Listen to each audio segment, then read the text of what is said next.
Jaya Radha Madhava Punya Vihara. Mukunda met Prabhupada first on the Lower East Side of New York.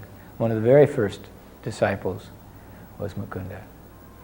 And he came out west to meet me, and at that time my girlfriend Malati became Malati, and convinced us by his example that Srila Prabhupada, we was just called the Swami then, was his spiritual master. And knowing Mukunda so well and Jamuna so well and seeing them so convinced by one man, I didn't accept immediately. I spent about 3 months skeptically watching them. They'd given up meat eating, drugs, intoxication, gambling, sex, everything they'd given up. I was still doing all those things, and I just was waiting for their armor to crack so I could say, you see, he wasn't the right guy after all. But after 3 months of that, I just had to throw in the towel and say, hey, if this guy is happy all the time, doing what he's doing, and I'm always unhappy, why not give it a try? So I accepted Prabhupada through my friend, Mukunda. But the moment I saw Prabhupada, I knew that I'd made the right choice. And my first personal interaction with Prabhupada was the day after that dance at the Avalon Ballroom. He was living in an apartment above the temple on Frederick Street. And he had asked Mukunda, I think, who had put on this dance, who was responsible for this dance, and he'd said, well, Sam. Oh, I'll bring him here. So he introduced me at that time.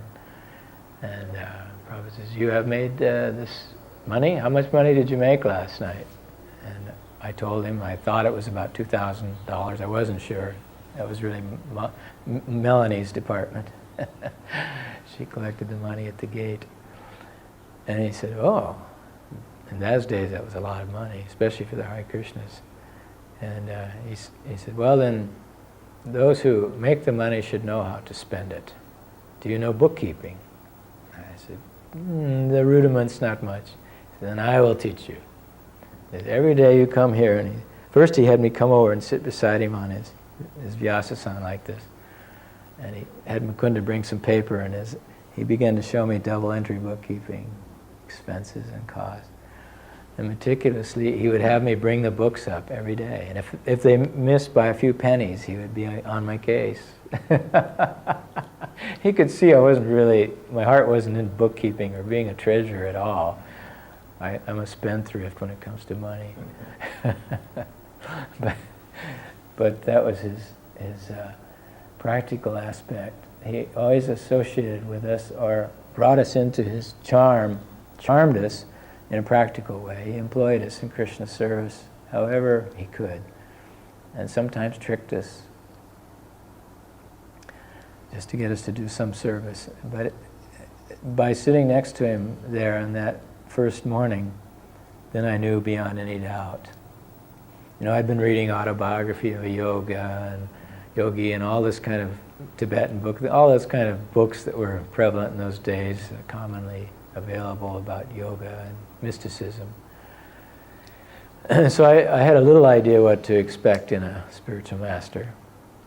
And Prabhupada didn't levitate, or he didn't, flash my eyes or make anything crazy happen to convince me. He just talked me into it. I just never felt so peaceful and at home.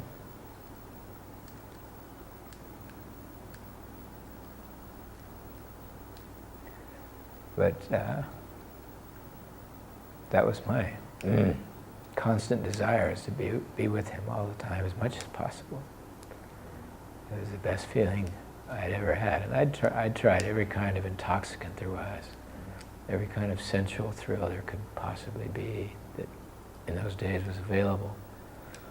And nothing matched that peace and tranquility and exhilaration of being with Prabhupada. That's what I liked. The exhilaration, the excitement of he was almost like a pirate, We were all members of his crew. We were fearless too. He told us, that's right, he made it very clear when we were first starting out that you stay high when you chant. You get high when you chant. You get high when you chant. You have nothing to fear when you chant. You have nothing to fear when you chant. Those were his main ways of selling us on this idea. And it worked. I mean, everybody experienced a high. Prabhupada would come down every morning at 7 to the temple room, and every evening at 7, and personally lead kirtan. For an hour, we would have these hour-long kirtans every morning and every night. Just the same old standard melody. None of this fancy stuff. No Namo Om Vishnu Padayas. No, nothing about Gaur Nitai or anything else. Just straight Hare Krishna. And the hippies off the street who were there and the early fledgling devotees would we would get loaded out of our minds. When Prabhupada would stop the kirtan, everybody would just go like this, wow, I feel great. And that's what hooked us. He got us on that. And then he would lecture, but not long ones, 15 minutes, simple. And then he would go home, go upstairs. And every day he did this for week after week after week. We lived a few blocks from the temple, and one time there was no money for rent. I mean, I was working as a carpenter, not making very much, and supporting a family. And a few of the other devotees, like Jayananda was a taxi driver, and he was giving all his money. And a few other devotees had jobs, but maybe less than 10%. Everyone else was a hippie, So there was never enough money because we were feeding everybody on the street every day, and there was rent to pay and so on. And gas to put in our cars to go out and do programs and so on. So we were really in a bind. There was no money for rent. We were behind about 2 months, and we were in very grave danger of being evicted. The landlord had severely gotten down on us. And Malti and I walked out on the street, on Ashbury Street, in front of our place there, one morning early to go to the temple, to walk to the temple for kirtan. And there were all these $100 bills blowing down the sidewalk.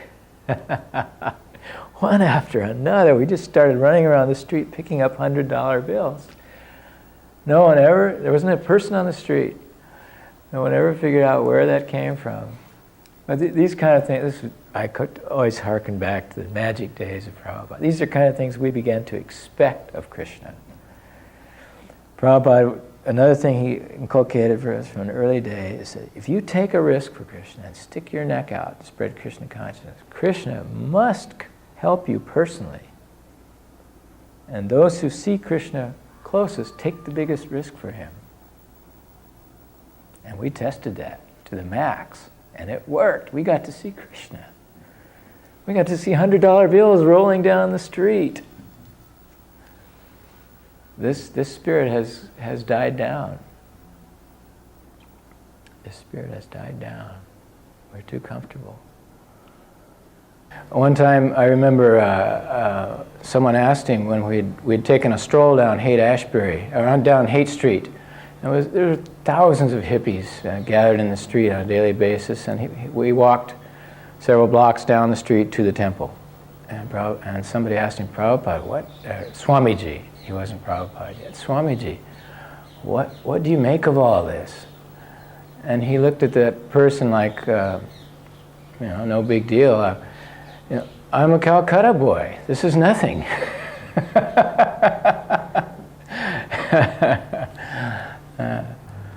Well, at the time, Malati, my wife, and myself, and all of us, of course, in the Haight-Ashbury district, were very much attracted to things Indian.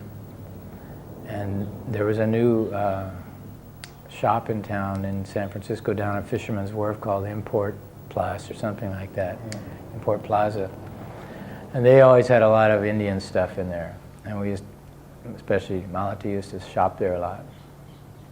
And she was a bit of a kleptomaniac too. We didn't have much money, so this is from the hippie days, going out with the bags of groceries and stuff like that. Anyway, I don't know if I should say this, Malati, but please forgive me. She saw this little doll. I mean, there were 3 of them, 3 bins full of 3 distinctly different dolls. And something attracted, she copped Jagannath, Lord Jagannath, Krishna. the one with the big eyes and the black face. And I wasn't in the room when she showed it to Prabhupada, but apparently she just, as a matter of interest, asked him one day what it was. What is this? And it just blew Prabhupada's mind. He fell down on the floor and started bowing to it. That's what she told me. And he saw it as a great sign that Lord Jagannath wanted to come and live in San Francisco. So he asked her if she knew anyone who was a carpenter. At that time, I was the treasurer of the temple. And she said, oh yeah, Shyamasundar, he likes to carve wood. So Prabhupada called me up, and he had the little figurine, and he sketched it a little bit different for me. I had a drawing of some kind. And I said, sure, I can make this. And I went down to South San Francisco, where there was a harbor, barge dismantling yard. And they always had big timbers of wood there. In fact, all the Jagannaths I made from there on out, London, every place, LA, I always went to the barge dismantlers to get the big pieces of wood. Anyway, I got the wood and started carving it then on the roof of our house on Haight Street. And Prabhupada was very curious how it was coming all the time. Sometimes he telephoned. Bhaktivedanta Swami here, he'd say.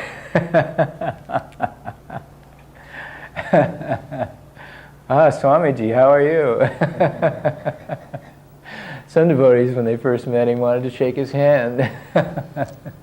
We didn't know yet how to deal with all this. Prabhupada was letting us in very easily. And of course, you look at Jagannath, my God, how could anything be so outlandish? I mean, this is Gary. This is so...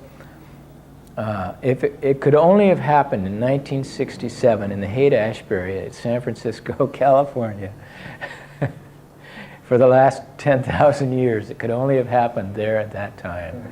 That people would automatically, without batting an eye, accept this is God. And go with the program. Oh, that's God, okay. Cool. At least we don't know what he looks like now. So, one day Prabhupada paid a surprise visit to my apartment. I was carving out on the roof of the, and there was a window that connected the roof with the apartment. I looked up and saw him leaning out the window in the apartment. Oh, so I went in and brought him to Jagannath. I showed him how I had to fill some of the spaces that, I asked him if it was all right to use plastic wood and so on to fill some of the rotted parts of the wood. Yeah, no problem. And Prabhupada was very practical in that sense. So it was done. But at the time, Bhalati reminded me of this. Prabhupada hadn't even told us really to stop smoking or anything yet.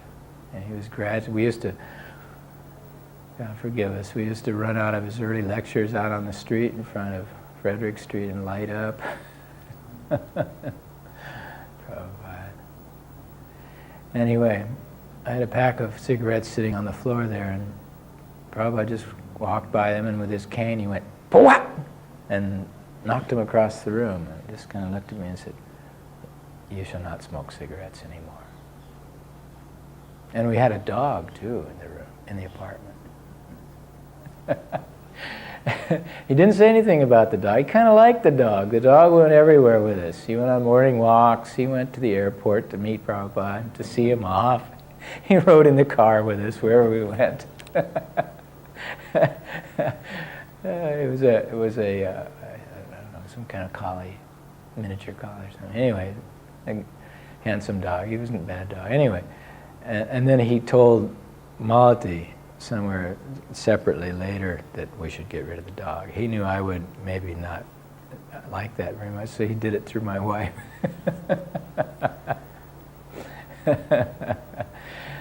Oh, Prabhupada, he was so expert in trapping us into the most outrageous movement. You have to realize the context, that there was nothing like this from the 50s The age of small appliances and Ricky, Ozzie and Harriet. There was this slight clattering from Jack Kerouac and Allen Ginsberg and the Beat Generation somewhere in the background, but this was a revolutionary time when thousands and tens of thousands of people were opening the doors of perception and leading a radical new lifestyle that had never been done before. And Prabhupada stepped right into it and just conducted it like a ringmaster. He was right at home in the middle of it. But from that one Jagannath, to get back to your question, the one Jagannath, then he wanted them installed in other temples too, and the other temples would request them. So I made a set for New York and Los Angeles after that, and I think maybe Santa Fe or someplace else. Prabhupada was so compassionate with those around him as well, his devotees, and every living entity that came into his purview was treated in a very compassionate way. I remember what, in the early days, what struck me, something very compassionate he said to me that made me feel good thereafter. I had, for something I had done prior to meeting Prabhupada, the law had finally caught up with me, and I had to go to jail. I didn't think it was going to be for a long period of time, but I knew it was going to be a month or two. So I went up, and Prabhupada was in San Francisco at the time, so I went up to say goodbye to him. I said, Prabhupada, I have to go away for a while. And he says, oh, where are you going? I said, well, I have to go to jail for something I did in the past. And he says, never mind. He says, Krishna was born in jail.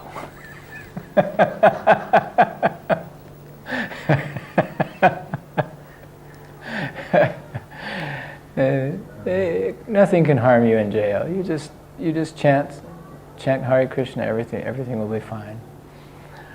And then at some later point in the conversation, he asked me, well, what was your offense? Why are they sending you to jail? And I told him it had to do with drugs.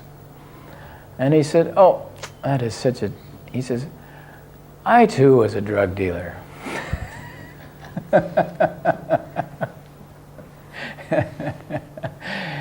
He told me that once when he was, I guess he was dealing drugs, or chemicals and medicines in Allahabad and other places, and he said once some unscrupulous men approached him to use his opium buying license to illegally, and he refused to do it.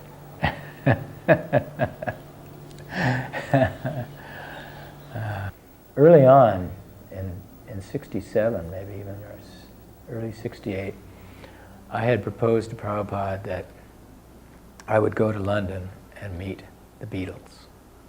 This is what I wanted to do.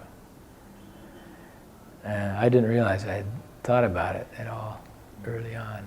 I thought it was an idea that we all came up with later, but apparently that idea grew in Prabhupada's mind, because then he sent a letter to Mukunda later in the spring of 68 saying, what do you think of Shyamasundara's idea to go to London and meet the Beatles? It was never to start a temple, it was to meet the Beatles.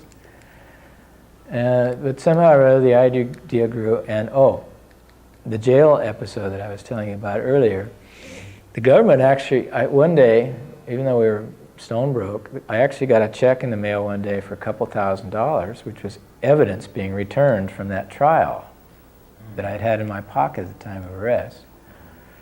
Suddenly we had all this money, and I asked Prabhupada, I got together with Mukunda and Gurdas and Jamuna and the others, and we made a kind of a plan and proposition to Prabhupada that we all go to London.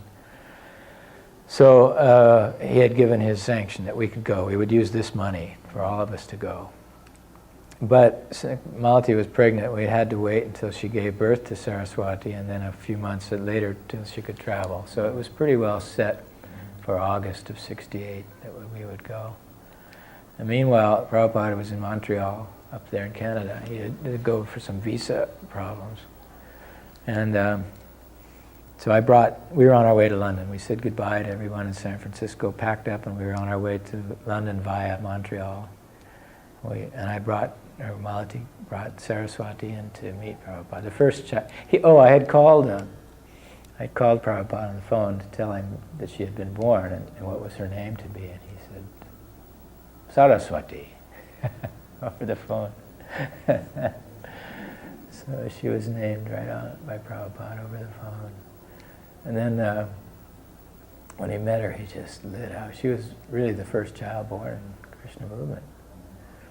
And he just lit up like a light bulb, grinning ear to ear, you know, and beckoned and Malti brought her over.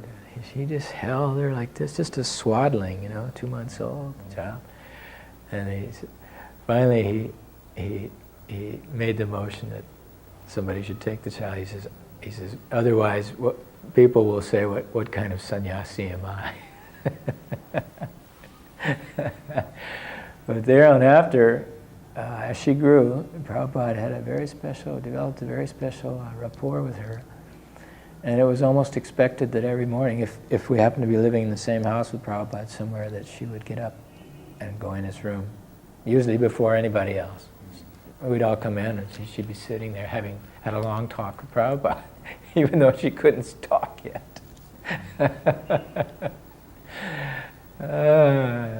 Prabhupada just loved her, and he loved to goad her and make her cry. All kinds of things he would do to make her cry.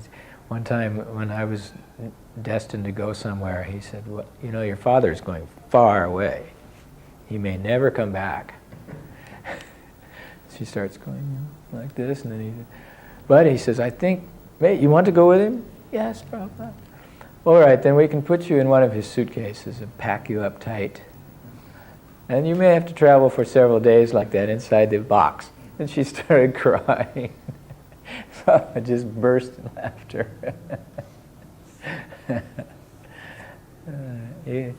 He loved to show her off in India. When we first came, by then she was about 3 or so, and she was able to dance and chant on the stage. He'd request her to come up and dance every night at those Pandal programs and stuff, because it just captured India to see this. Prabhupada did things like he had a wedding on stage. You know, he married a couple of Western devotees. He had all these white elephants dancing up there. He really put on a show in Krsna Consciousness. It just put us on the map here, basically. He always made you feel like his friend. He listened to what you had to say and took your puniest achievements. He overlooked all your glaring outrages and took your puniest achievements and made them very big. I'll never forget this. I had worked hard on this Berry Place temple, several months building carpentry, and we didn't have the devotees to help then in those days. There were only 3 or 4 of us total, and a couple of English boys, new English boys. So it was pretty much a one-man job.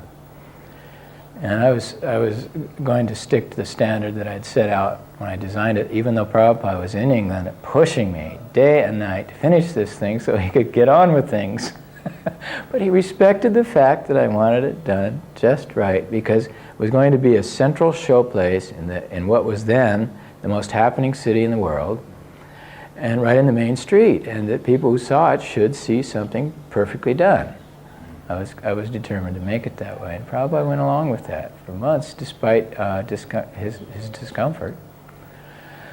And one day after we walked, it was finished. The deities had been inaugurated. We took a walk in the park one morning shortly thereafter. We were walking back in.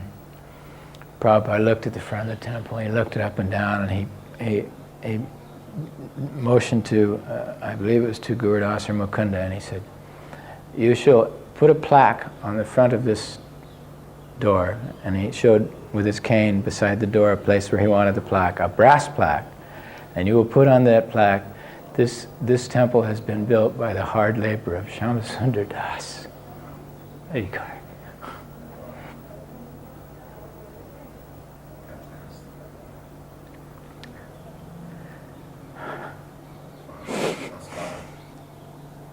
Well, we took this idea of just doing anything we wanted for Krishna, no matter how it might appear outrageous to anyone else. It was very common for us to think something could not be. I mean, there was no such thing as an impossible situation, and we just did everything. And that's a good case in point, because without any building permits, we gutted the whole interior of this building in downtown London. Took out the the first floor story and made it 2 stories high until the building inspectors caught us, Mr. Savage and Mr. Black. Typical English bureaucrats. So they were quite. They'd seen we'd already done it, so they were quite willing to go that extra mile, help us out a little bit, you know. But we had to comply with certain regulations, and these steel beams were going to be very expensive. They had to be 50 or 60 feet long, and it's one single throw, and be I-beams, steel, very heavy. And somehow we had to get them into the ceiling. So, and we had no money. We had no money. So I went to Mick Jagger of Rolling Stones and asked him. And he said, "Oh yeah, just have my secretary give you a check." So he bought them. Those days we rubbed elbows with those characters. You know, we after we lived at John Lennon's house, we still maintained contact with all the Beatles during those times, and interacted with them whenever we needed something or whenever they needed something. One day John Lennon called up and asked if I could come and carve a piano for him, that Yoko wanted a Krishna carved in the music stand in the front of her piano, white piano. And the piano was in the ground floor of Apple Studios on Savile Row, next to the recording studio. So it took about a month, but I carved a very nice Krishna in that piano. And during that time, happened to be just after Brian Jones had died of the Rolling Stones, and they were breaking in a new guitar player named Mick Taylor. And so they borrowed the Apple Studios to bring Mick Taylor up to date on all their songs. So I had live Rolling Stones for a month while I worked. "Hey, you get off my cloud," and over and over. And we thought nothing of it. This was just an ordinary thing. And Prabhupada made us feel that. He always appreciated going for the top, going for the highest people, the realms and spheres of influence to accomplish spreading Krishna consciousness, to accomplish the desire of his spiritual master. I'd met George and become his friend, and then subsequently the other devotees, there were only 6 of us, went over to his home and had kirtan one Sunday. And he got into it, so it was such an incredible kirtan, ecstatic kirtan. It went on for hours. There used to be a recording of that. I suppose it's long lost now. But George and everybody took turn playing all the instruments. George had a big sit-down white harmonium. And no, it was a foot pedal with foot pedals. That was his? Yeah, that was his. And that was just after his Maharishi days, and he was all dressed in his Indian clothes. And anyway, so we had this long kirtan. At the end of it, George says, "You know, we ought to make a record." Okay. We got together one night soon thereafter and just cut a track, and it became a very big smash. Prabhupada used to love to get our record sales reports in by letters, you know. He'd call up or telegram, congratulations, and he was always, even from far away, I was talking about his management skill, he would keep us going over there. And he would always inculcate a kind of transcendental competition among the devotees. That so-and-so is doing this, what are you doing? You know, like, it was never bitter or anything like that. If it got out of hand, then it did sometimes even. But, so we always tried to strive not only to please Prabhupada the most, but to outdo our god brothers, sisters. So the record was cut, and then, and this was kind of the way it worked out. Prabhupada really wanted to come. He wanted to come to London so bad after that. The record was out. We were becoming #1 in the nation and all over Europe. But we kept saying, "Oh, you can't come yet, Prabhupada. There's no place to stay." And finally, he just announced, "I am coming." So we raced around, and I asked John Lennon if he could stay out there. He said, sure, why not? He says, you can all stay out there and help me work on my new house. He treated George like an old friend.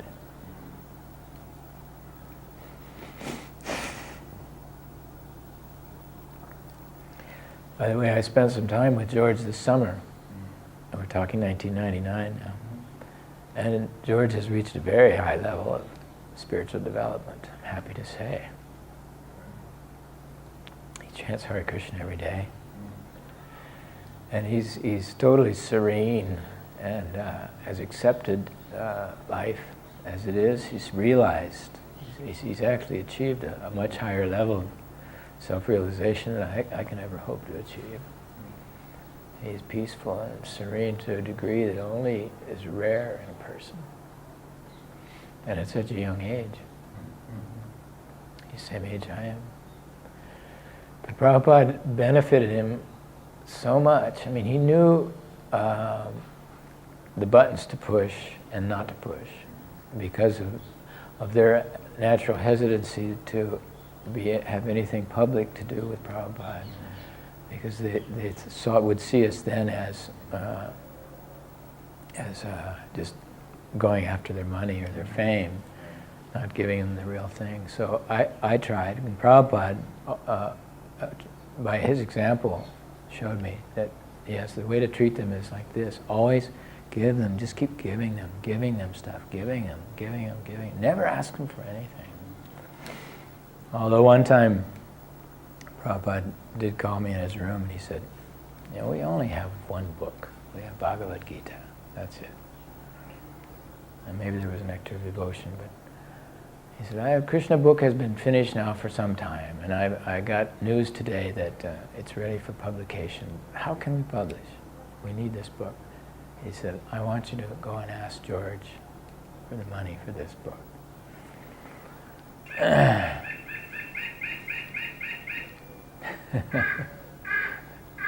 That's the birds. Okay. That fits right in with the story, don't cut it. So then I said, oh no, Prabhupada. I said, the reason that we're this far with George and he's helped us so much to date is that I've never asked him for anything. I always wait until he offers. And he said, yes, he said, but we really need this. And I said, well, how much is it? $19,000. In those days, that was like saying $100,000. So I said, I don't really think it's a good idea, Prabhupada. And he said, yes, it is. You'll see, Krishna will help you. Watch this. So the next day, we had made arrangements to go look at marble.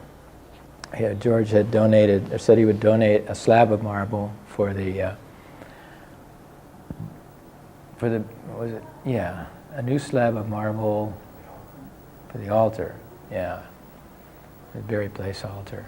Or maybe it was for Bhaktivedanta Manor, I don't remember. But it was a big slab of marble, and to help us select this marble, he had called on his friend David Wynne, who was the sculptor laureate of England, a very famous sculptor who designed the coinage and did those famous busts of Queen Elizabeth and of the Beatles too. That's how I knew him. So we went with David Wynne to the marble yards and selected the marble, and afterwards we went to David Wynne's house for dinner. And all this time I was trying to screw up my courage because I had one mission that day. How am I going to ask George for this money? Here he is giving us this 3,000 or 4,000 pound slab of marble, and how can I ask him for something more on top of that today? So we got to the dinner and we were all finished with eating, and it was getting late at night. It was dark, and it was a long ways in Wimbledon, a long ways from London. I still had to go, and so did George. He had to go all the way out to someplace, suburb. So finally I just did it. I said, George, I made Prabhupada the bad guy.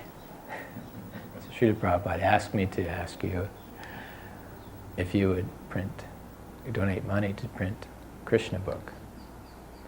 And I explained what Krishna book was. And his face just increasingly got grimmer and grimmer. And I could see this whole thing passing through his face of, oh man, they're just another one of these groups. here it comes. He said, how much, and no, and then on, and then the room went quiet for a moment. Well, he thought about it and looked at me, fixed me with this really belligerent stare, and suddenly the lights went out. All the lights in the house went out, and wham! This bolt of lightning hit the house. It's a true story. The whole house shook. It hit the house. The sound and the light were simultaneous.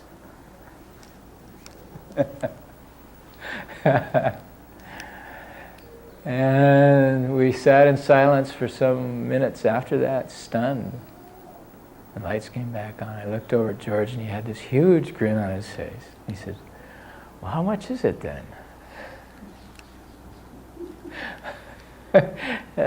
And I told him, and he says, well, what can I do after that?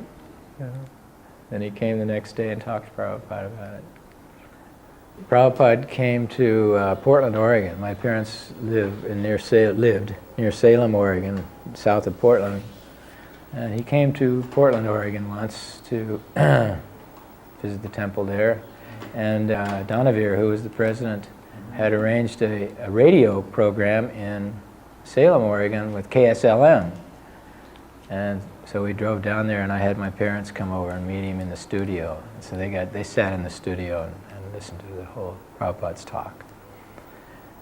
And actually, my mother came down to my wedding in Haight-Ashbury. Can you imagine this? This is the first wedding was Balaji and I in the Haight-Ashbury in San Francisco, in this storefront on Haight Street, near Haight Street. And it was a full-on fire yajna. You know, we weren't sure how to do it or anything, but we had wood burning there, and smoke was filling the room up, and ghee was flying everywhere, and rice. And my mother, the squarest lady in the world, comes down from Salem, Oregon, and finds her way to this place, and sits down with all these hundreds of outlandish hippies, and all this chanting, and noise, and kirtan, and actually, it changed her life very significantly. At first, she was very critical of it, but gradually she began to accept it. Till in her final years, she was very spiritually oriented. Do you remember the interchange that Prabhupada happened? Did he greet them? I don't. You know, he was very friendly, of course. Oh, I remember he said that to my father. He said, "Oh, you have produced such a nice devotee as a son." He said, "This will have very great benefit for you also." He said, "You will now be able to escape the pangs of old age, death, and disease, because your son will take you there." It's to your credit, he said. And he said, oh, and I remember he also said, you realize, don't you, that your son, he's the son of a very prominent attorney in Salem, Oregon, and he's a very intelligent and educated boy, that he has chosen this philosophy for a reason.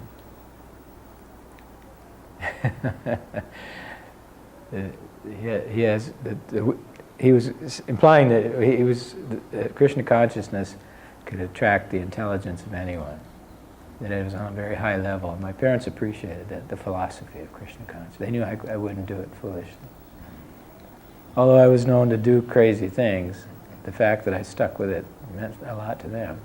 And then, of course, when my father got to come over and meet George and stay at his house, that put the icing on the cake.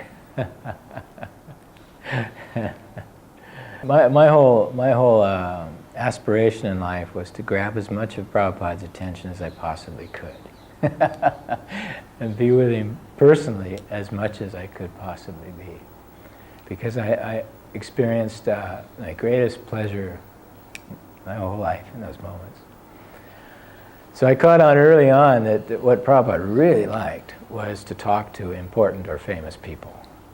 Right in the beginning, whenever he would come to London, we'd have all these people scheduled for him to meet and talk with, and we could keep him there month after month by just saying, Prabhupada, we've got 3 months worth of famous speakers coming here, you have to stay. He couldn't refuse. Nobody else caught on to that. So, but sometimes I would take the other devotees too. Many times he would ask, especially with scientists, Swarup Damodar would be the scientist, or Hayagriva would be the philosopher. Many devotees he played that way. But he knew I'd studied philosophy in college. So. He was a philosophy major also in college. Scottish Teachers College. He majored in philosophy. One time Prabhupada met with Arnold Toynbee, who was a famous English historian, well known for his studies of Greece. He was the Greek scholar of all time so far. And we met with him face to face. Part of this is not on the tape that was recorded, but I remember it. I brought up the fact that the young people of today were revitalizing society by taking to Eastern religions, and religion in the East, and a kind of a mystique of Eastern religions was growing just like it did in early times in Greece. And I said, how do you feel about the West and how this fits in with Greek history? And he said, in the old times there was Athens and there was Sparta. Athens was the culture of grace and art. He said they perfected the plastic art, the art of statuary and form. He says, Sparta was the kingdom of war and militant. He says, now you have America and Russia. This was back in the 70s. He said, America has perfected the art of audio, the ear, sound vibration. That is the art of this American age. And he said, Sparta, meaning Russia, there may be a few columns left someday. Just like modern, you go to Sparta now, it's just a few columns. Athens is a thriving metropolitan city. So what he was saying, what he was saying is that America, the age of America, he said, and Prabhupada cut in and talked about how Lord Chaitanya predicted that there would be a golden age in the midst of the age of Kali, where Krishna consciousness would be widespread. And Toynbee agreed that this was a very good possibility, that the blending of the Hare Krishna movement as like a parallel with the Greek mysteries, which went along with the growth of the Athenian Empire, were very similar, and that we would all experience. Toynbee was convinced that the American age has just begun. The golden age of America has just begun, he said at that time. Just begun, despite all what the doomsayers are saying. And it's coming true. Look at it. And inside that golden age of America, Krishna consciousness can flourish as its mystery, as one of its great mysteries. If the devotees of today take that opportunity and use it, there's no end to Prabhupada's movement. In the early days when the girls, Janaki, Jamuna, Malati, were cooking, taking turns cooking for Prabhupada, they always tried to introduce typical American favorites and turn Prabhupada on to these so-called delicacies. And invariably Prabhupada would, be gracious about it and say, oh, thank you, I'll try this. But always leave most of it. He didn't really like Janaki made him once artichokes, artichoke hearts, or a full artichoke with a dip, and showed him how to eat it. He ate about 2, and he says, why all this trouble, this botheration? He stuck to his dal, rice, and sabjis.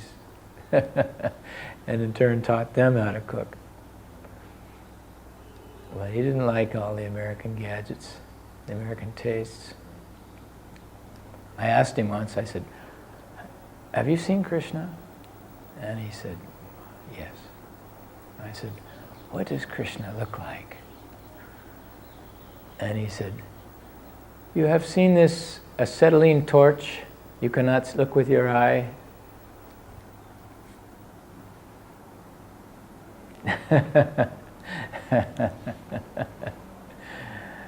And then on to Moscow. Moscow. This, you have to remember and realize, was the height of the Cold War period. There were threats going back and forth between America and Russia to drop hydrogen bombs at any moment. Leonid Brezhnev was in charge in Russia in those times, and it was very paranoid and extremely repressive regime. No one was allowed in. But Prabhupada kept saying, I want to go to Russia. I want to get behind this Iron Curtain and see what's going on. Those people, they would probably like to hear about Krishna. So no one was able to ever get Prabhupada a visa. And then by some fluke, Prabhupada asked me if I could get him one in Bombay. And I went down to the Russian embassy, and that very day I secured us visas and tickets to Moscow. A couple of days later we were on our way. Those days are hard to imagine now. I mean, even in India there was very little of anything available in the way of consumer goods or freedoms. Things like that were very scarce. In fact, I remember thinking, well, I better have a camera of some kind to take some pictures of Prabhupada in Russia. This is a historic occasion. And I scoured the streets of Bombay and was able to find finally a small brownie box camera with just a hole in one end for a few rupees, and that was it. And one roll of black and white film that had 12 shots on it. That was it. And those have subsequently become historic photos. They all came out perfectly by Krishna's arrangement, because I had no idea how to photograph anything. But anyway, there we were in Russia, and Prabhupada was just like a commander-in-chief behind the lines. You know, we knew we were being stalked by the KGB. We knew all kinds of things were happening. But in 5 short days, he was able to plant the seed of Krsna consciousness that resulted in thousands and tens of thousands of devotees growing. That's his potency. But always the daredevil, always the excitement. I mean, that's some of the things we did. There's a little known story of the time that Prabhupada met me and flew in, I believe from Bombay or America or England. Flew in and met me in Zurich, and we speculated on the gold market together. We opened an account, a Swiss a bullion account, a gold bullion account in the Swiss Credit Bank. Plunked down about $25,000 or $30,000, and because I had a hot tip. And I can just see Prabhupada sitting there in this lobby on Bahnhofstrasse in the elegant Swiss Credit Bank, all day long with his cane, sitting in the chair, watching the ticker tape go by. And then pretty soon, occasionally the gold price would go by and his eyes would follow it. He'd lean over to me and he'd say, shall we sell or should we hold on our position? Finally, we sold after a few days. He said the price had tabled, it plateaued out, and it was getting boring sitting there, basically. It continued actually afterwards to go up substantially more, but Prabhupada had had enough. And he said, Shyamasundar, I think we should sell. Okay, we all doubled our money. Once we were near Mayapur. We had an old, I think it was a 48 Hudson or some old car, big car, but old. And I was driving. And we had left the main road. If you've been on the main road, you know how bad that is. You can imagine what this secondary road was like. Because we were going up to Birnagar to visit Lalit Prasad, who was Bhaktisiddhanta's brother, living brother. He was a very old man then. But we didn't know the road. We didn't know the way very well. We knew that it was up that road somewhere. And we drove halfway up or so, and we came to a place. There was a cement bridge over a big gully, but the water monsoon runoff had washed the bank away on both sides of the bridge for a distance of about 3 or 4 feet, as I recall. This may be an exaggeration, but it was some distance, maybe 3 feet. And we could see up and down this canal that there was no other way for the automobile to cross, and then we still had 5 or 6 kilometers at least to go. So Prabhupada studied the situation. He didn't even get out of the car. He just studied the situation a little bit. Ramananda and some of the other big guys in back, Bhavananda, somebody else, he said, "You boys get out. Shyamasundar, you back up and get going very fast, and we will make it." I got back at 50 feet or so and just gunned that old tank. And off we went. Whoa! We flew over that first gap, screaming across that cement bridge. Whoa! Flying. It looked like a Steve McQueen Great Escape movie. And the boys walked down around and got back in, and off we went. Expert at everything. Engineer also. He always used to know everything about engineering. He used to make drawings. In fact, it may not be well known how early the Mayapur project was actually started, long before what they're saying in their chronology. Back in, right after Tamal, or somebody got that first little tiny few bighas of land in Mayapur, Prabhupada planned the whole thing out one day in London, the very place, and sketched it all out, the temples and the buildings. And he asked me if there was any English devotees that were architects or knew anything. There was one, Ranchor. He called Ranchor up, and Narayan was there, the builder. So he had them come up, and he submitted this idea to them and says, "We have only a few days till I must leave. I want you to work on a plan for a huge complex at Mayapur." And that's all he thought about for days. This must have been 71 or 2. And we'd walk in the park in Russell Square every morning then, and he would point to different buildings, and he would ask Ranchor and Narayan questions. You knew he knew the answers already, but he would ask, testing their abilities. And expert at everything. That was Prabhupada. And yet, there was for all of this vitality and excitement and adventurism and dynamic vibration around Prabhupada, there was an ineffable air of shell, almost like of softness. You felt it when you got within a foot or two of Prabhupada's actual physical body, that it was cooler and it was soft. There was some kind of a soft cushion there. I know others who have probably massaged him and served him have felt that also. It was like entering an air-conditioned room. It was totally calm around his body in a halo. He was one of the other qualifications of a saint is silence. Sometimes Prabhupada would, I swear, he would talk to me and not open his mouth.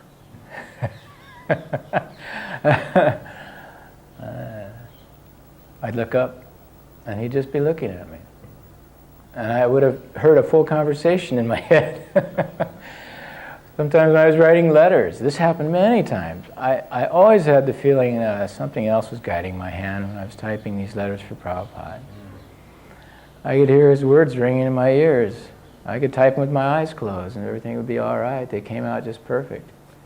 There would be someone who would ask a strange question or an esoteric question from some scripture which I had no clue about. And I just let my mind go, and Prabhupada would throw the answer in there. And I always, I'd check it back with him, I'd run it for him, and he'd sign it. Prabhupada was so expert that he expanded himself. In fact, probably the greatest area of his expertise was his ability to manage. I mean, it has to be seen in context what Prabhupada did. From a single individual with absolutely no resources, and just his words, he was able to build a worldwide society of people, global society, long before what we're calling the age of globalization, which is right now. This was long before, when we couldn't even find videotapes or cassette tapes, even the old cassette cartridges, anywhere else in the world but America. We used to have to wait in line at the post office in Bombay for 2 days to make a long-distance call, if we were lucky.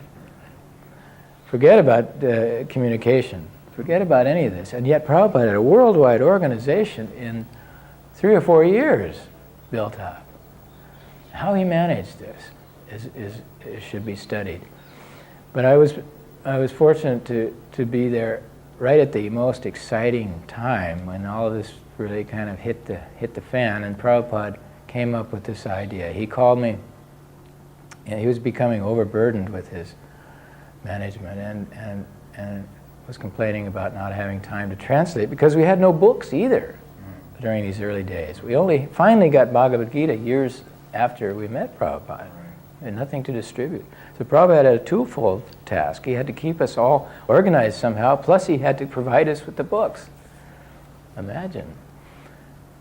So in order to provide himself with the time to translate, he came up with this idea of a GBC, a governing body commission. He called me in early one morning, and this idea sprang from his head, full blown, like he'd probably been thinking about it for a long time, and sleepless nights. I never saw him sleep, so I'm sure that he was working on these managerial problems during that time.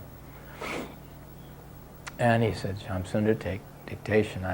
Henceforth I want to govern the society this way. And you write it down and send copies of this out to the various leaders whom I shall appoint. And his idea was, at that time and forevermore, to divide the world into 12 zones. And that each of these zones would be managed by one person, and that person would be a householder or someone who had business experience. Tamal Krishna Goswami was the one exception at the time because he had just taken sannyas very recently, and Prabhupada allowed him to be the GBC for India because he was the only qualified man at the time. There were no Indian devotees had yet come up. So he wanted householders, managers, businessmen to run his society and manage all the business affairs. And the sannyasis should be free and should roam from zone to zone, wherever their feet would take them, and preach, period. Now I think those two functions have gotten intermixed and diluted. I know Prabhupada's original intent, and it was not to change. That was it. And he even said, he sent a letter out to the 12 GBC men. He said, but this shall be a democracy, and if there are matters that affect the whole society, then you shall all vote. And the unanimous, because we are a democracy, the unanimous vote will hold. And if there's a deadlock, I will throw the remaining vote, but only if it's a grievous error. Somebody must have a copy of that original. It's in the Veda base, the original letter like that. Have you seen it? Yeah. He would call me in some mornings and say, oh, we have 4 invitations here, from Los Angeles, from Tokyo, from this place, that place, all rather ordinary big cities, and this one from Brahmananda in Africa. What do you think we should do? I would say, Prabhupada, Africa, we've never been to Africa. Yes, let us go to Africa, make arrangements. He got bored with sitting around the established temples. He loved it, of course, but he knew while he had the energy, and that period of time was ripe for just spreading Krishna consciousness, throwing the seeds out there as far as he could, fast as he could. Africa, God, that was an eye-opener. Black Africa, wow. Brahmananda had been there, and a couple of other boys, but they'd more or less gotten allied with the Indian community in Nairobi and had not made many inroads into the African community. So shortly after he arrived, Prabhupada was talking to Brahmananda and asking him, had he been having kirtans in public yet? Brahmananda said, no, Prabhupada. Brahmananda, a huge guy, fearless it seems, was intimidated by the whole idea. And Prabhupada says, okay, then you all will go, now there are 4 of you, you will go for kirtan in Nairobi. So Brahmananda, the other boy who was there, myself, and Aravinda, who was Prabhupada's other servant, went out one afternoon, just scared to death. I mean, on the way there, we saw this guy walking down the street with a bloody zebra skin over his... When we came into land, they had to make 2 swoops because there were some giraffes on the runway. And there was this guy with this bloody zebra skin with blood running down his back walking in front of us on the sidewalk. Well, it's nothing compared to Gargamuni and those guys who had gone across, well, Brahmananda, who had already gone across Turkey and into Pakistan. I mean, Prabhupada sent us out in these wild places. And so we very hesitantly started up our little kirtan in the middle of this city park under a tree. And within no time, hundreds of Africans gathered around. And this was, I think it was rather a low-class section of town. They didn't have much money.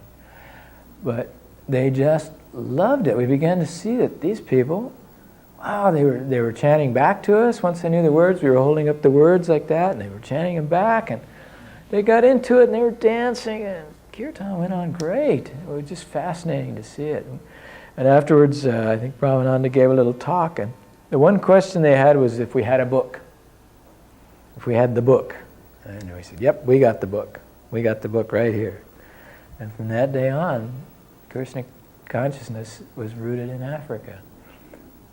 Devotees started coming, black African devotees. So Prabhupada was always out there on the cutting edge in the wilds. He didn't like the sedate. He did, he liked it all. The first quality of a pure devotee is described as being merciful.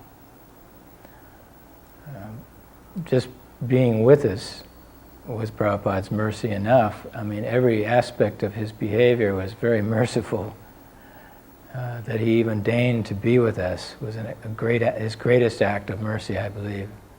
But as just a little concrete example, I remember once, as his secretary, I was in charge of all of his travel arrangements. And at this period of time, he was traveling very fast all over the world. I had to go and buy the plane tickets and make the arrangements on both sides, who would pick him up, all that kind of stuff, how he would get to the airport and so on. We had been in Africa, his first trip to Africa, Nairobi. And from there he was to go to India, Bombay. So they had made some huge pandal program for him in Bombay on his arrival, and thousands of people were to greet him at the airport. So I went down to the East African Airlines ticket counter in Nairobi, bought the tickets, we got on the plane, and we flew to India. We got off the plane in Bombay, and the first person we met was the health officer. And he said, can I see your yellow fever inoculations cards, please? I looked at Prabhupada and I said, I don't have one, we don't have one. And I said, we don't have them. And the guy said, oh, then you will have to go into quarantine. So I felt like my whole bottom had dropped out of my life. That my whole world had come to an end, that I had caused this problem, this major problem by an oversight. Because Prabhupada was so meticulous in all of his arrangements, and he tried to inculcate that into me, and I really tried hard to make sure everything went well all the time. Well, I really blew this. Here we were, we could either get back on a plane and go back to Nairobi, or we could go out to a prison-type place with screened windows and be in quarantine for 2 weeks. And no matter how I ranted and raved, they wouldn't back down. And they said even if Indira Gandhi came and she didn't have her yellow fever shot from Africa, she couldn't get in.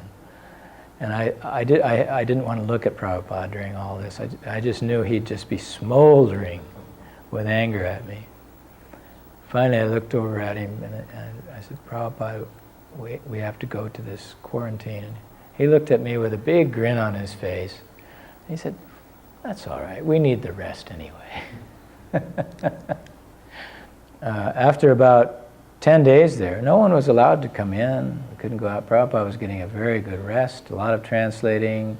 We were getting caught up on all the correspondence. Finally, after I think about the 10th or 11th day of this, Prabhupada called me in and he said, you know, I have yellow fever certificate.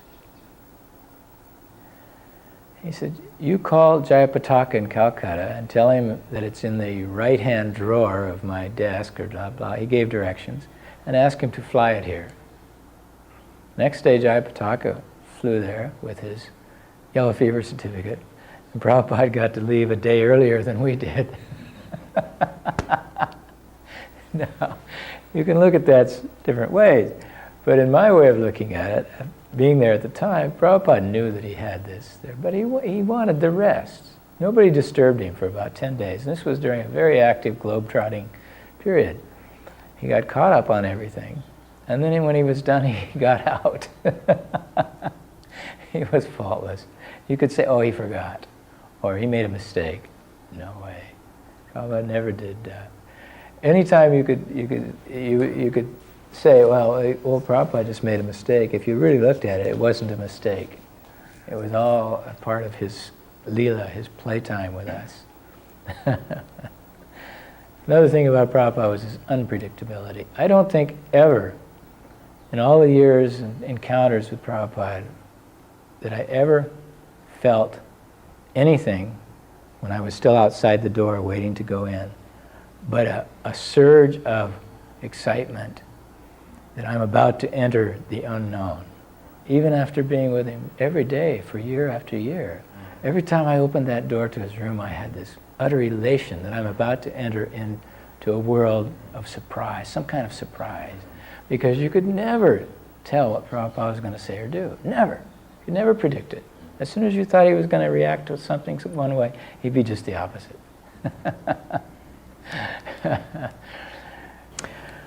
I remember another time in Mexico. Mexico was a pretty wild and woolly place back in the early 70s too. Chitsukanand had arranged a meeting for him up in Cuernavaca, a kind of an outpost, a small town up in the mountains above Mexico City. And Prabhupada was to speak in the bull ring in the center of the town. Small bull ring, but there he was, and there wasn't much attendance. There were some people, but Prabhupada always carried on as if the whole hall was packed and gave it his all no matter what, even if there was one person in the audience. Anyway, afterwards it was beginning to get dark, as I recall, or getting late in the afternoon. And we walked out of there. The car was a couple of blocks away, and we were walking toward the car, Chitsukananda, myself, I think Brahmananda might have been there, one of the bigger devotees. And suddenly, before anybody could do anything about it, this drunk, who was reeling drunk, staggering across like this, across the street and the sidewalk, came right through all of us and was just about to run into Prabhupada. Prabhupada stopped, lifted his cane in the air and went whack on the guy's head and laid him out cold.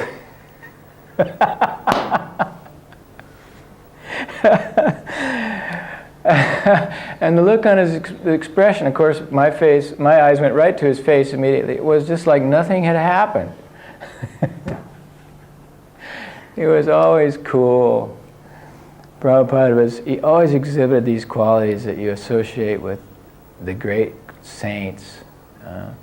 They're listed, of course. In this case, he was always cool-headed or sober.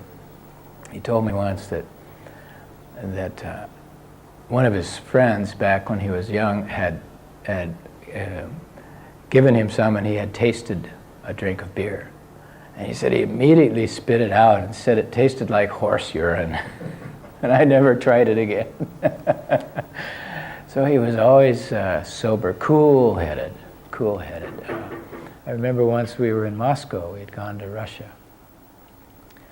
We only had a few things with us, and one of the things that Prabhupada had was his lota, which he took into the bathroom. He left in the bathroom. One day I was able, these were the Brezhnev times when food stuff was very scarce. One day I was able to get a hold of and buy some rice.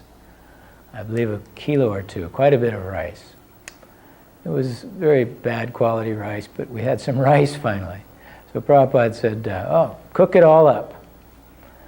And I'd also found a good supply of milk at a dairy. So we had milk and we had rice. And Prabhupada said, cook it all up, we will make sweet rice. And Aurobindo said, but Prabhupada, we don't have enough containers to put all this sweet rice in. He had filled all the pots that we had, the few pots that we had with rice, and there was still a bunch left in the hotel's pot. We didn't know what to do, to throw it away, keep it. Prabhupada said, go in the bathroom and get my lota. And Aurobindo said, oh, but Prabhupada, that's dirty, you use it in the bathtub. And Prabhupada said, never mind, we will save this sweet rice for our sustenance. So he brought it from the bathroom and filled the lota with sweet rice. I remember one time in Mexico, somebody had given Prabhupada a room, a nice, simple, but very clean room in a Mexican home, and he had gone in for a nap after lunch. And about an hour or so later, he rang his little bell, and I came, and he was sitting on the end of his bed, staring at this crucifix on the wall with this tortured image of Christ on it. And there were a couple of tears coming out of his eyes. He said, Shyamasundar, would you please remove this? They have killed their spiritual master so that they can sin. Wow.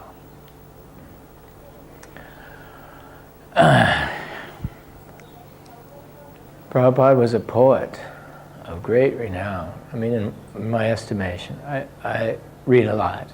I always have. I've always been, I even majored in literature in college, and I've always been very critical of writers and speakers. And Prabhupada, there was never a time that he gave a lecture or gave a conversation or wrote something that didn't just astound me afterwards, that I could, that I went right to the last word with. And each time I would hear one of his lectures, I realized how he was weaving it like a tapestry, like a fully professional poet would weave a lecture. And then he would just go boom, boom, boom, boom. Thank you very much. Just astounding. I've always appreciated that. He was the wordsmith beyond compare. We can't even begin to emulate that. He said once, when I was Charles Darwin, he said, your ancestors might have been cavemen, he said, but mine were poets.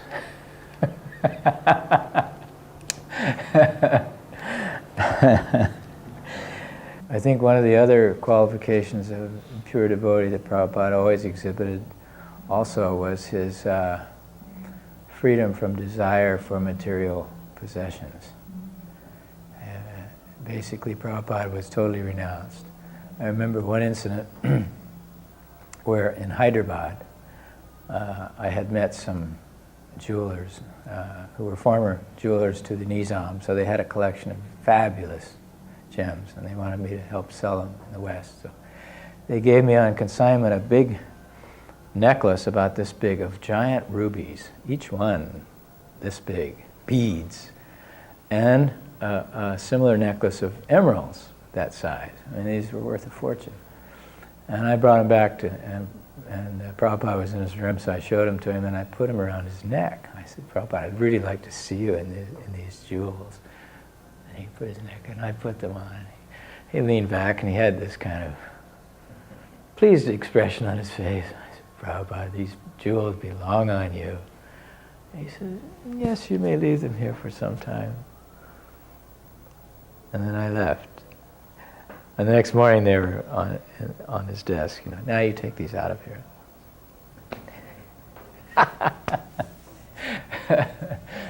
Anytime anyone gave him anything of value, a watch, there wasn't much in the way of anything he would give Prabhupada except a few small things that he wore occasionally.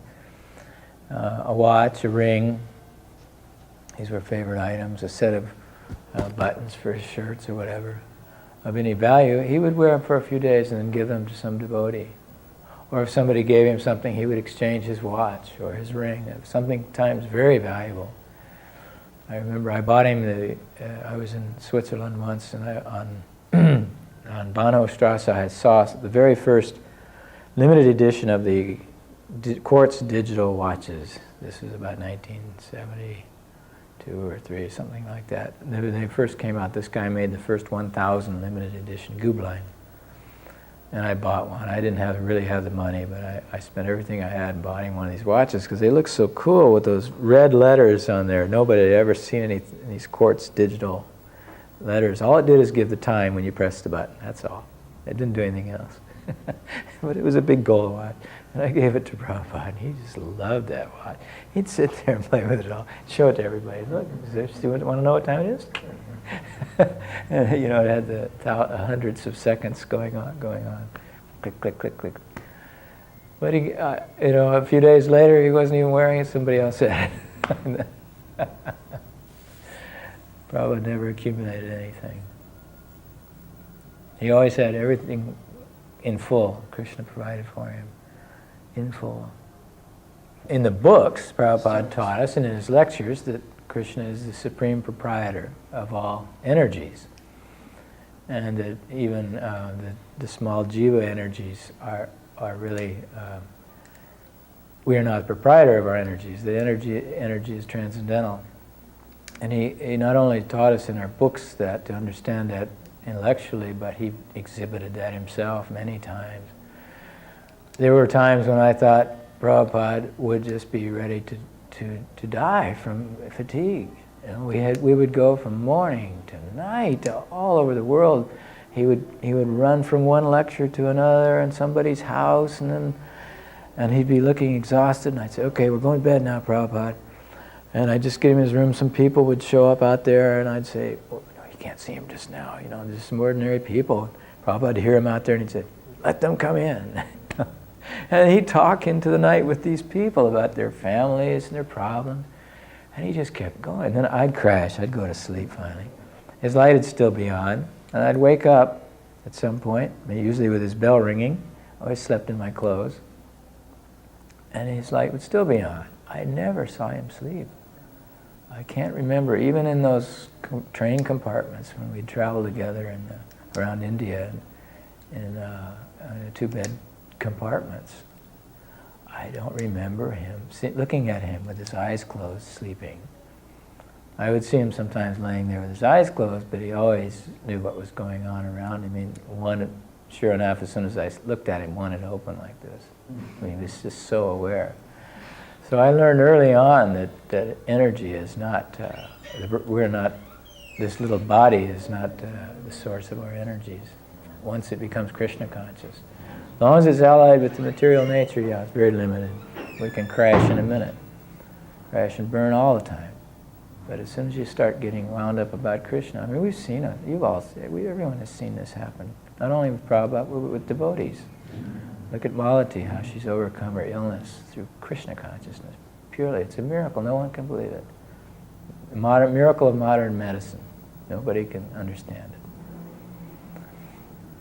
Once Prabhupada in London, I think others have maybe talked about this incident. I was sleeping outside of his room in Berry Place, and I heard in my dreams, very faintly, Shyamasundar. And I crashed awake like this and hit the bunk. I was on the lower bunk of a wooden bunk bed, and crashed my head on the bunk above me and staggered out. And the door was just opening when I got to it, and Prabhupada was standing there, reeling, and then he just collapsed in my arms. My God, I just was stunned. I didn't know what in the world to do. And I picked him up, and it was like he didn't weigh anything. There was no weight. He felt like a little pillow or something. Absolutely no weight whatsoever. And eyes were closed and gray-faced. And I went over to his bed, and I laid him down, and he was shivering. So I began to heap blankets over him. And then he opened his eyes and said, "I'm cold." So I went over and I turned the heat up as far as it would go and got some more blankets and covered him up. And I just didn't know what to do. I didn't know whether to call a hospital, get an ambulance, what was going on. And he said, "Bring a little black pepper paste." He told me how to make it or something. So I ran down the kitchen and brought us up and put it on his head, his forehead. And he says, "Now you just lay down there and sleep. No hospital." And I ran around. His room was right over the temple room. So I ran around to the pujaris and woke him up. And I said, "Look, at Mongol Arti, which is in about an hour, no bells, just quiet, no singing loud. Prabhupada needs to rest." So he slept probably 5 hours or so. He got up. I slept right on the floor there. I didn't really sleep, I don't believe. I think I stayed awake most of the night just watching. His breathing was deep but normal. But even then, he wasn't sleeping. Every time I would get really, really worried and look up at him, his eyes would open. Like, "I'm okay, I'm okay." And then in the morning, he got up, said, "It's time for our morning walk," and carried on as if nothing happened. Now you tell me where that energy comes from. It's not possible. And I saw it so many times. Immediately friend to everyone is one of the prominent, attractive.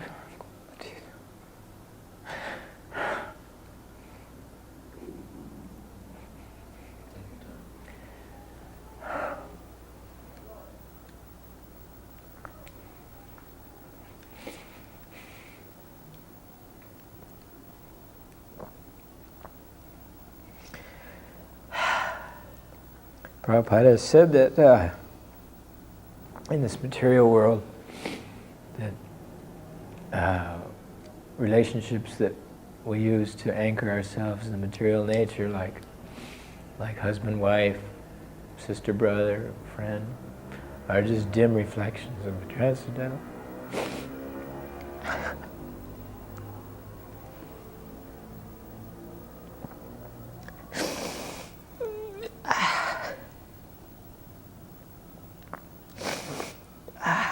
You grieve when you can't be with your friend, huh?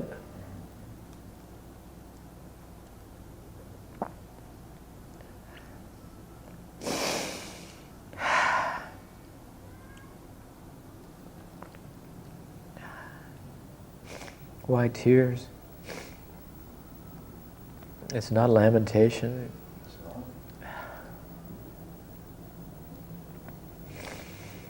It's just wishing so hard that you could be here.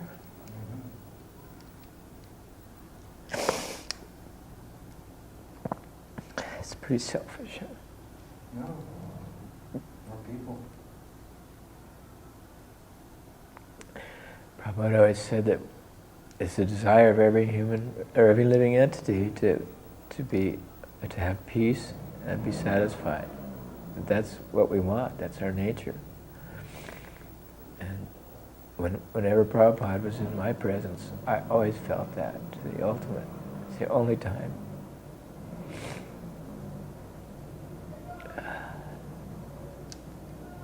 So his friendliness. And he wasn't just a friend to me, he was a friend to everyone. And everyone had relationships with him who met him in some way or other. And I'm hoping, I'm praying that we have an eternal relationship, and that we're together again. It's my only reason for existence.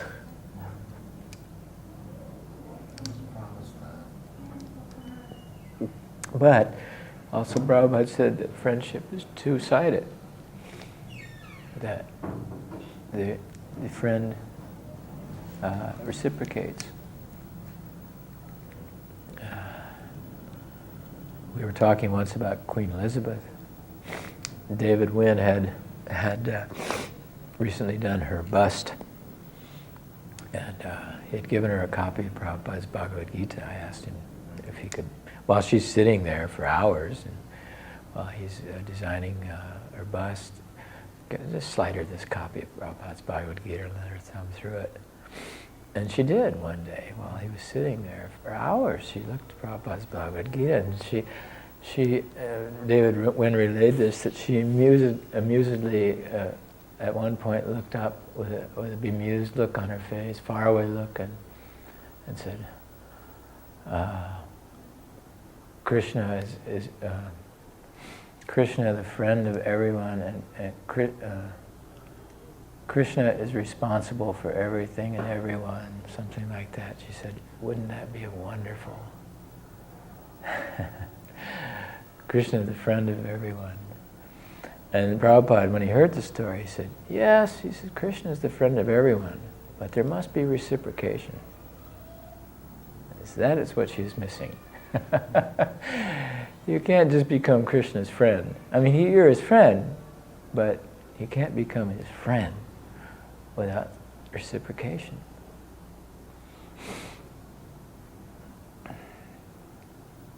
So Prabhupada was friends with everyone, even those who didn't reciprocate. Just because they exist, they were his friends.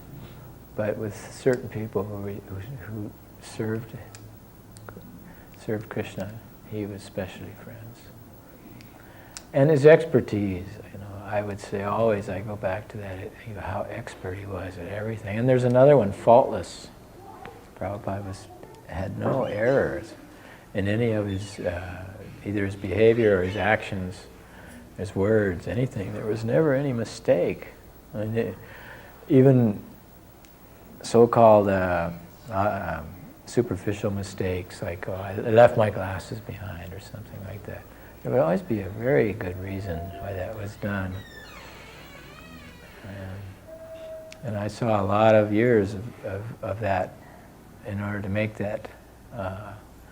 That's not a light observation. That's after long study of every movement Prabhupada made. I could never find any mistake. So when you find such a person, how can you let them go? Especially when Prabhupada says that you can become like me too. He always held that out for us. You do this, this, and this, this, and this, and you can become a self-realized soul, a pure devotee of Krishna. Otherwise, what hope is there? What hope have we got? I mean, if we're just idolizing a person who's reached that without any hope of attaining it ourselves, what's the point? And Prabhupada always encouraged us to come up the trail a little bit, little bit, little bit, little bit. And he always said, made us feel better whenever we fell down, that whatever you have done up to date will be counted on your credit side of your ledger. That's going to be a long time yet, boy, for me. Wow. Prabhupada was so, who knows how it happened, how many lifetimes or whatever he went through to achieve the birth he did, and in a devotee family where he never had any, although he does say that he had many temptations too. He was from an aristocratic family, so he had access to all the then new things that were coming out, like movies and electricity and all the gadgetry and the intoxication and stuff that was going on. But there was something that prevented him from doing any of that. So he never had a thought that wasn't Krishna conscious, hardly from his birth. How are we to wipe away so much trash that we've accumulated? Only by his mercy. Krsna Chaitanya Prabhu Nityananda Sri Advaita Gadadhar Shivasadi Gaur Bhakta Vrinda